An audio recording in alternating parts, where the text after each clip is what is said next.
Okay, the first basic topic I want to talk about is ionic versus molecular compounds. So let's just do an example or two. These should be review. So let's look at calcium solid. If we react that with water, it's going to produce calcium ions. It's going to lose 2 electrons. Same thing happens if we put sodium in water. Reacts violently, violence.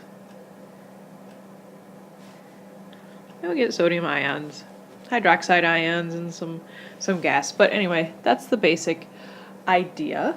Let's hope that you remember on your periodic table that you have a nice little zigzaggy line here, and over on this side are all metals.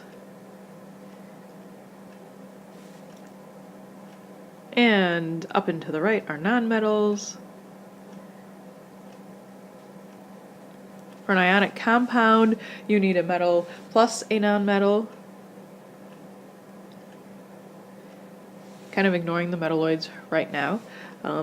Remember, metals lose electrons, and nonmetals gain electrons.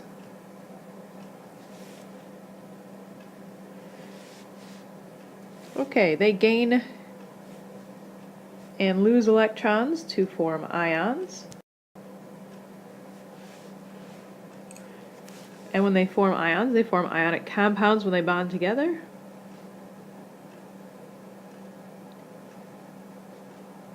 Ooh, how about a D?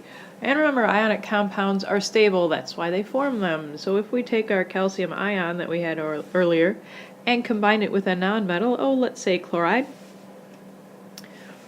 we combine that together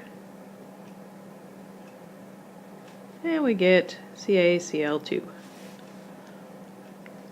It's stable, it must be neutral, so our charges must cancel out, so we need 2 chloride ions to balance the 2 plus charge. What I also like to do, let's do another example. Let's do potassium and oxide. I like to think that our charges, not our charges, but the number on our charges crisscross, so we get K2O.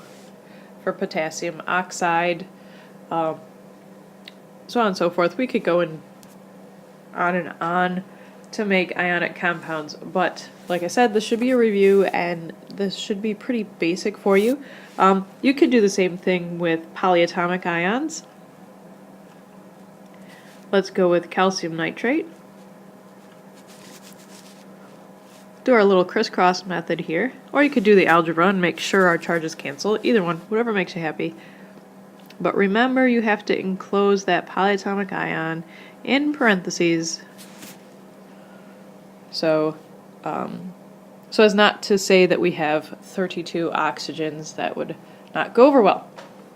So that's a brief review of polyatomic ions. Make sure you know them because that will help you greatly in this section. The other thing you need to be aware of are molecular compounds.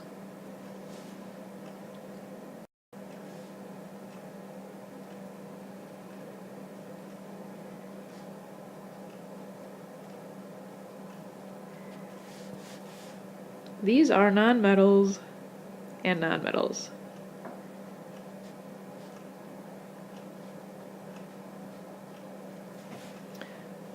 They are named differently. So for ionic compounds, you take the name of the metal and the name of the nonmetal, and usually you change the ending to IDE on that nonmetal. Hence the calcium chloride, potassium oxide. But with molecular compounds, let's start with water. That's always fun. That's when you use the prefixes. Other thing about molecular compounds is they share electrons. Okay, one doesn't lose and one doesn't gain electrons in molecular compounds. They're sharing them, which makes them much more difficult to break apart. So if we were to name water as a molecular compound, we would use the prefix di, and then the name hydrogen. And since we only have 1 oxygen, we'd call it monoxide. Not monoxide, that's kind of silly. You know, carbon dioxide, sulfur dioxide, sulfur trioxide. So you're going to use prefixes on the second element of the compound.